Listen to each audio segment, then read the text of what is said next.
कि आदरणीय प्रधानमंत्री श्री नरेंद्र मोदी जी देश के सर्वांगीण विकास के लिए, देश को प्रगति प्रदान करने के लिए और 2047 तक राष्ट्र कैसे विकसित राष्ट्र बने, $5 ट्रिलियन की इकोनॉमी भारत के अंदर कैसे स्थापित हो। हम 11वीं से 4थी अर्थव्यवस्था पर आज हैं, हम तीसरी अर्थव्यवस्था में कैसे बने, इसके लिए लगातार बहुत सारे प्रयास, बहुत सारी योजनाएं उनकी लगातार है। मीडिया के माध्यम से हम सब उनको जानते भी हैं, सुनते भी हैं, देखते भी हैं। गरीबों के लिए कल्याणकारी योजनाएं, महिलाओं का सम्मान, युवाओं को रोजगार, किसान को उसका उचित मूल्य का भुगतान, ये उनके एजेंडे में है और उसके कारण से उन्हीं को केंद्रित करके बहुत सारी योजनाएं भारत सरकार की चल रही हैं। उसी क्रम में जो योजना लगभग 20 वर्ष से चल रही थी मनरेगा की, उस मनरेगा में संशोधन करने का काम हुआ है। परिवर्तित नहीं किया गया, उसको खत्म नहीं किया गया,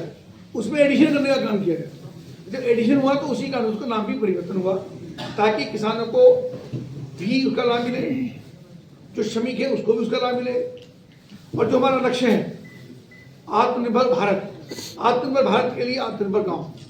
यानी गांव की कई मजबूत होगी, गांव मजबूत होगा, गांव शक्तिशाली होगा, गांव की स्वयं की आत्मनिर्भरता होगी, तो उसके गांव के कारण से फिर हमारा जनपद, जैसे आज मैं हापुड़ में बैठा हूँ तो हापुड़ के गांव आत्मनिर्भर होंगे, तो हापुड़ का फिर जनपद आत्मनिर्भर होगा, और हापुड़ जैसे सब जनपद आत्मनिर्भर होंगे तो उत्तर प्रदेश आत्मनिर्भर होगा। आदरणीय मुख्यमंत्री योगी आदित्यनाथ जी उसी संकल्प को लेकर आगे बढ़ रहे हैं, और यही जो उत्तर प्रदेश है, चूंकि सबसे बड़ा प्रदेश है, उसी से ही भारत के आत्मनिर्भर होने का रास्ता तय होगा।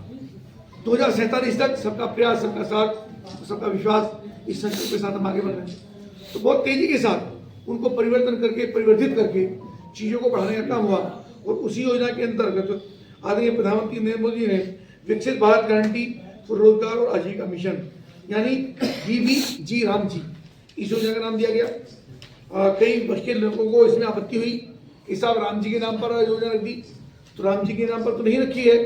राम जी तो शॉर्ट फॉर्म हो गया, वो तो योजना मैंने आपके सामने पढ़ने का काम किया, लेकिन राम के नाम से अगर होती है तो राम के नाम से भी कुछ क्या आपत्ति हो सकती है। और हर काम में उनको कोई सनातन संस्कृति का विषय आता है, कोई राम का विषय आता है, कोई हिंदुत्व का विषय आता है, देश की मान सम्मान, प्रतिष्ठा, इतिहास का विषय आता है, तो उन पक्षों हमेशा आपत्ति करने का काम होता है। जबकि जो काम अच्छे हैं, जब पॉजिटिविटी के साथ बढ़ रहे हैं, जिसमें